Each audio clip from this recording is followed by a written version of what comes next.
Hey guys, Kinger here, bringing you another video. Today's video is going to be about the ways that the clan boss chooses who to stun and who not to. I know of five. Um, if there's any others, please leave them in the comments below so everybody else can see them, including myself. But I know of five, so here they are. Um, now, I tried to order them in the priority of 1 to 5, 1 being the highest, 5 being the least priority for the clan boss. All of them play into the role, so there will be times where uh, for example, number one hits multiple characters, so it'll see if who hits the next part, like one of my other rules here, and then that's how it chooses who to pick. So that's it's not just a one rule. If it hits one, my first one, it's only gonna use that. No, no. Sometimes there are situations like what I'm gonna show you where you will hit multiple ones on this. So just so you guys know, and when you're trying to figure out who's going to be stunned. This is a team here that I have set up that will be an example of why you want to know who is going to be stunned. So, Sethalia, you can put a block debuffs on one enemy or one, sorry, ally, and if you know who's going to be stunned, you can set it up so that the stun doesn't won't be put onto that character. So that is an instance where you can really get more damage out of your team. Also, it'll help you understand that hey, if I'm trying to build a team where I want somebody to be attacked, uh, these are ways you can manipulate it so that the clan boss will attack them. So the first one I'm going to go over is the if you have a person within less than 50% and is close to death. So if it's less than 50%, they consider that close. I consider that like within death. He will pick that target over everybody else. So in this situation here, though, is one of the examples I was telling you that it hits multiple stages here to find out who he's going to pick. So this is just same team that I showed you just a second ago against that same clan boss. And these are just videos. I wanted to make sure that I can easily show you each situation. So I want to make sure it would happen. It's kind of hard to run through a clan boss and just see if it will happen or not. So in this situation here, we have two characters, Sethalia right here, and Skullcrusher, who are both below 50% health, or at or below 50% health. And on top of that, uh, well, not on top of that, honestly. So now the clan boss is about to do a slam here. I have it paused just before it. And looking at this, you're like, well, who does he pick? Well, this is where he goes to the next stage, which is looking at the other four ones. And one of those is affinity. So he chooses also by affinity if there's multiple choices to pick here. So since Sethalia is a neutral or same affinity and Skullcrusher is strong against the clan boss, he's going to choose Sethalia in this one.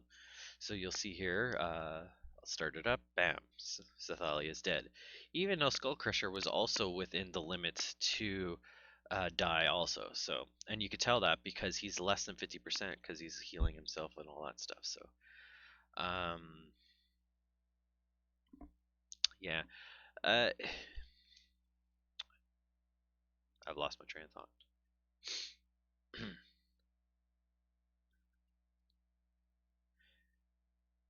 So that's how you can tell who will be stunned from slammed when somebody's near death, and that is always a priority. So if all things are equal, let's just say all of them were magic against a magic affinity, and he's been stunning your leader all the time, and all of a sudden one of your members drops below 50%, he's always going to slam that one character, and the reason for that is he's trying to kill you, to kill that character, take him out of the fight. So that's rule number one. Rule number two, and I think that's just over here. Yeah. Okay, so I have it just before the stun again, so I want to try backing it up as much as I can here. Uh, is buffs and or counterattack. If you have counterattack, but there's one character that doesn't, he will always choose the character that doesn't have counterattack. On top of that, And again, here we have that situation. Neither Skullcrusher or Cythalia has counterattack. So who does he pick? And this is where you could go and say, oh, well, it could be Affinity. Well, it's not. Skullcrusher has one buff, Cythalia has zero. So Cythalia is going to be the one stun. So as you guys can see here, that is where you can predict who's going to be stunned. Now, some of these things will be harder when if you're at the beginning of the turn and Cythalia, in this case, has to choose who's going to be stunned because things can change, right? So you try to predict ahead, but this is a way for you guys to kind of see where most of the time is going to be stunned. So um, if they were, let's just say Skullcrusher was Spirit, so he is now Skullcrusher is a weak affinity to the clan boss. He would have chose Skullcrusher because he has multiple things going on for it. So that brings me into number 3, which is affinity. So affinity plays a big role into that. And here you guys go. You guys can see the affinity tree here. So obviously blue is weak to strong against spirit, or magic strong against spirit, and spirit strong against force, and force is strong against magic, and void is obviously neutral to everything. So it attacks it all equally. There is no weak hits for that. So uh, the clan boss will choose depending on affinity. This is why with my clan boss unkillable and block damage one, that I always like it that you can attack in void and you do the most damage and it works. There's no chance of it failing with all the things I had shown you, because he's always going to choose according to these rules. There's never anything else that could be affecting it. So my skull, and it's very easy to predict, very easy to uh, force him to uh, attack one character, and in that case, it would be my Skull Crusher. So the next one will be uh, right here.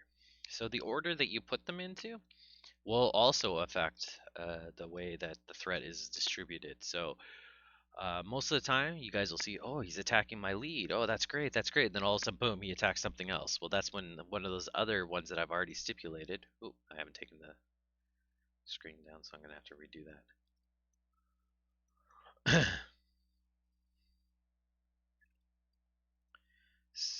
So number 4 is the order you of your champs. So uh, this is where you guys all see at the beginning, he's always attacking your lead, and you're like, yeah, that's what I want. And then all of a sudden, boom, he attacks something else.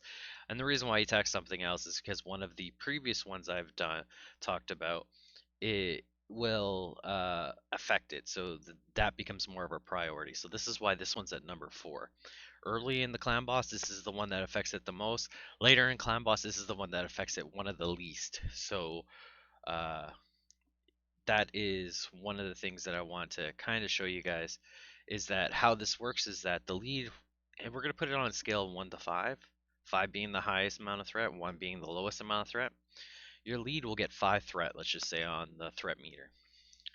The Banshee, in this case, anybody's number 2 position, will get 4 threat. Uh, my Bulwark here will get 3 threat. Cythalia will get 2, and Skullcrusher will get 1. Now, uh, the reason why you want to know that is that you may actually want to put, let's just say, my Skullcrusher as the lead, just so he's the one always being attacked, because you may have it set up for that. Or you may want your tanky guy, like in this case, my Altan, to be the one that always takes the hit, and on top of that, he is the lead. I want him for that aura. So these are ways you can start to try to manipulate somebody to have the least amount of threat or more threat later on, especially. So, and the very last one I want to talk about is the HP. So the lower the HP pool that a character has, more the chance that the clan boss can affect it. Now, I haven't played with this, so this is the one I have the least amount of familiarity with. But I have seen people put all their characters together, and they're looking at like the other 4 rules I've talked about, and a way to make sure that if there's a tie between, let's just say, 2 blue affinity characters, uh, is to make the character you want to be attacked to have lesser health than the other character, because now that will make it the clan boss want to attack it because he thinks he can kill that character faster. So I hope that kind of gives you guys an idea of the 5 ways that the clan boss looks at it. We're gonna go over this video very quickly. It does say 11 minutes. We're not gonna watch 11 minutes, but there is one where I was completely stunned because I was trying to figure out why did it pick that. So um, this one I- I've obviously ran this video, so it's not really a surprise who he picks to me, but I don't remember it, so it's not like I'm gonna go and remember a 11-minute video here. So uh, oh yeah, there's a stupid error. I think everybody's getting right now ever since they updated it, so I'll try to skip ahead a little bit here. So, like I was talking about, the very first couple of slams will always be towards our leader or stuns. So in this case, it'll be Altan. And for my team currently here, I have it on auto, but let's just say you like to do a manual team. If you can predict who's going to be slammed, you can, and you have like a Sathalia or somebody who does do block debuff cool on a character, you want to be able to predict who that is. So hopefully this will help you guys a little bit in this stuff. So Altan's about to get slammed. Everybody's full health. Uh, the the affinities, they all have counterattack, all had the same amount of buffs. So the only thing that was affecting who the clan boss was going to pick there was the order of my team. So Altan was the one reason why he picked there. So that's why I was saying the order of the team, which is my fourth one, is the reason for it. Now, why he didn't pick Banshee over Altan, I'm assuming that the order is stacked higher than the health. So um, that's why I said I have the least amount of experience with the health of champs. So uh, again, Altan's going to get slammed. He has the least amount of buffs. He's the leader. That's why there.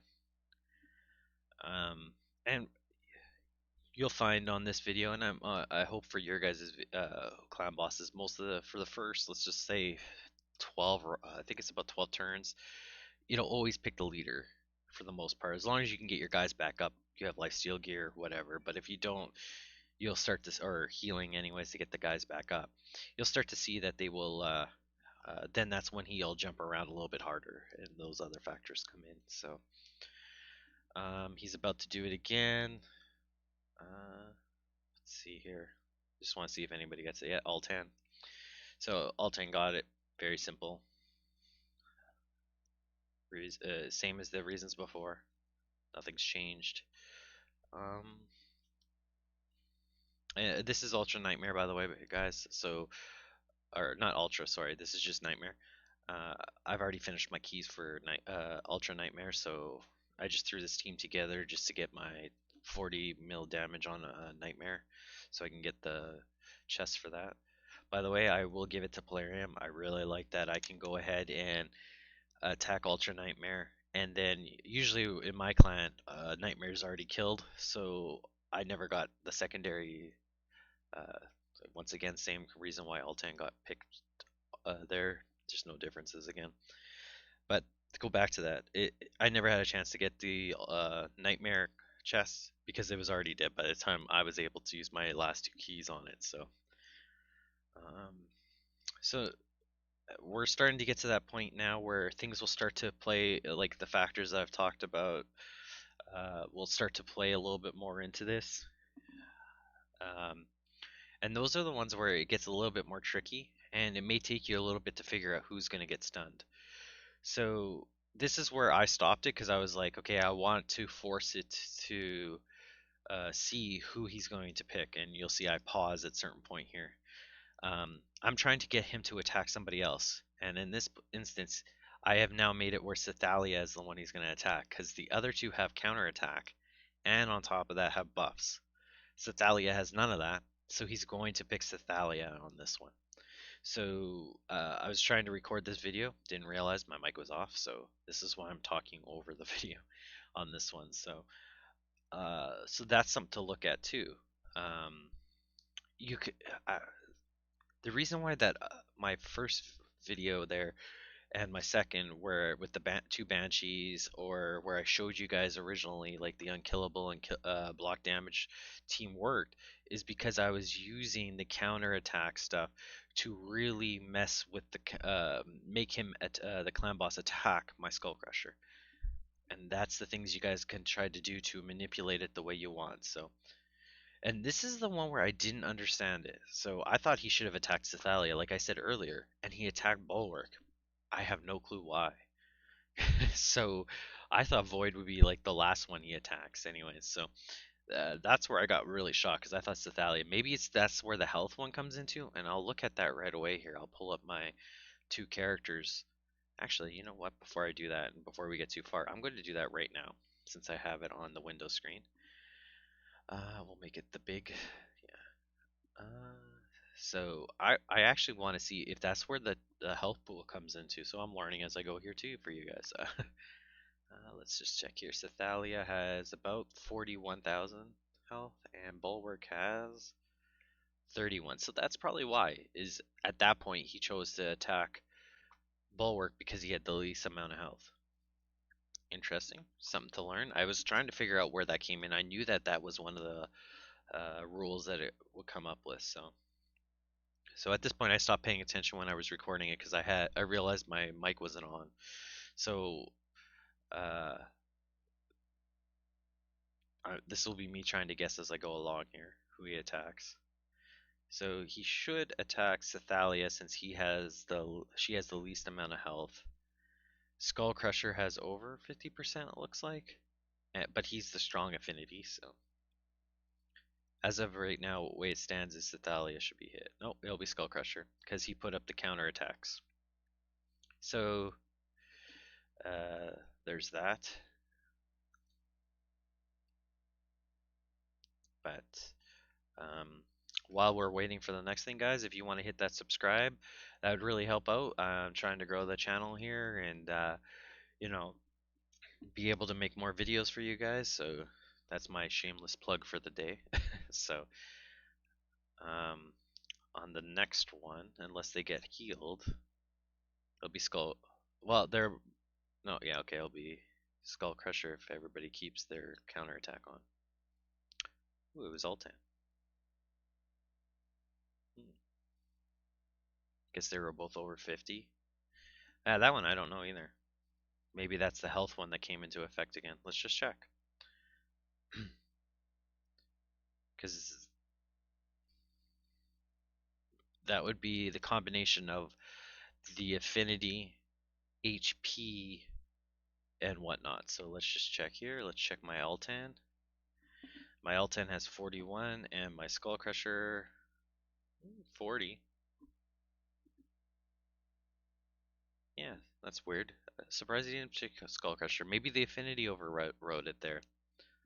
So, like I said, there's still some things I gotta learn a little bit more, but I mean, if you guys know exactly why, put it in the comments. So, um,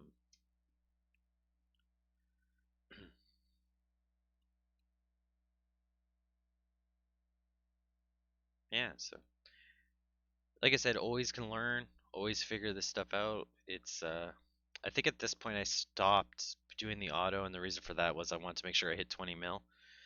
So I'll stop right if I did do that. I think that this was the run. So this one, everybody was full health. He's the lead. That's why he did it. So yeah, I do start to do that. So that's why Altan got stunned there. So anyways, guys, I hope this helps you a bit and kind of gives you a better idea of who will get slammed.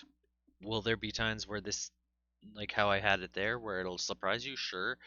But at least I hope, 90-95% of the time you guys can predict who's going to be slammed. So until the next video, I'll talk to you guys later.